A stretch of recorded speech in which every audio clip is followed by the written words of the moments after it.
প্রধানমন্ত্রী বা মাননীয় মহামহিম রাষ্ট্রপতি বলে চোখ বন্ধ করে থাকবেন, এটা তো কথা নয়। প্রথম হচ্ছে আমাদের পরিচয় হচ্ছে আমরা ভারতবাসী। আজকে লক্ষ্মী পুজো, সরস্বতী পুজো, দুর্গা পুজো করতে দেওয়া হচ্ছে না।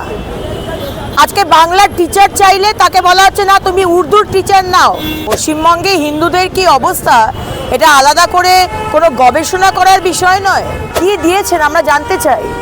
যেখানে ঘটনা ঘটে কোনো সিসিটিভি ক্যামেরা চলে না।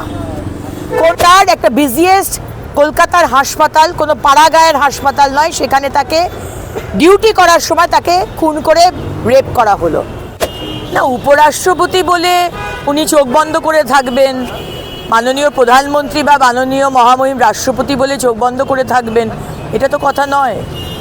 প্রথম হচ্ছে আমাদের পরিচয় হচ্ছে আমরা ভারতবাসী, তারপরে হচ্ছে আমরা কোন রাজ্যে কিভাবে আছি। পশ্চিমবঙ্গে হিন্দুদের কি অবস্থা এটা আলাদা করে কোনো গবেষণা করার বিষয় নয়, কোনো সার্চ করে আপনাকে জানতে হবে না। গতকাল রাত্রে আসানসোল লোকসভায়, জামুরিয়া বিধানসভায়, সেখানে শিবরাত্রি বলে গরিব মানুষজনকে, সেখানকার স্থানীয় মানুষজনকে ভান্ডারা হচ্ছিল, প্রসাদ খাওয়ানো হচ্ছিল।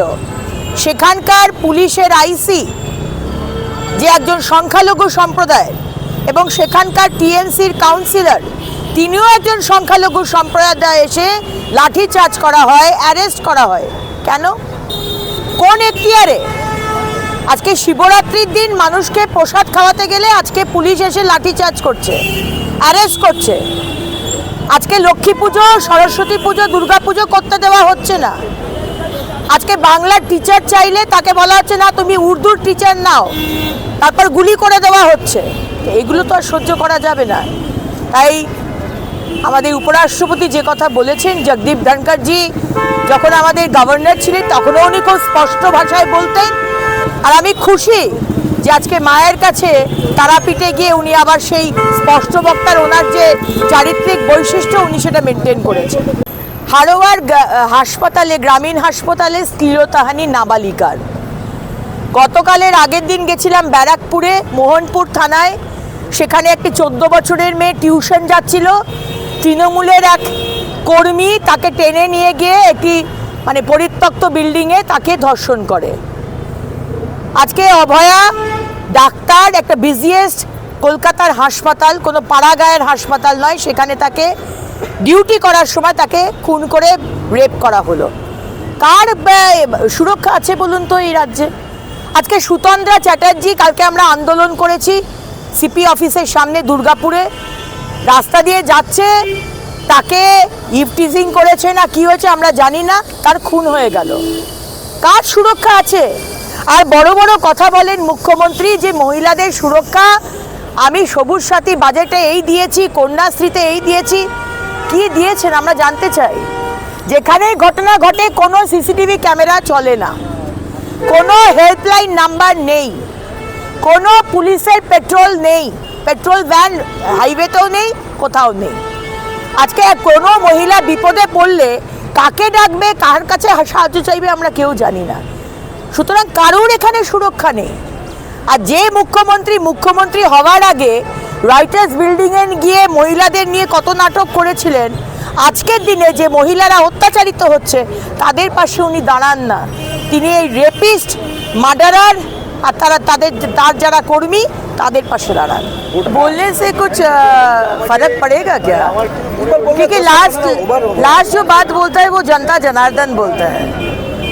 अपना भाई को बचाने के लिए तो बहुत कोशिश किए थे दिल्ली में, झाड़ू को झाड़ू मार के विदाई कर दिया है दिल्ली का पब्लिक, हरियाणा से विदाई कर दिया है, महाराष्ट्र से विदाई कर दिया है। तो यहाँ से बिहार से भी 25 में विदाई होगा।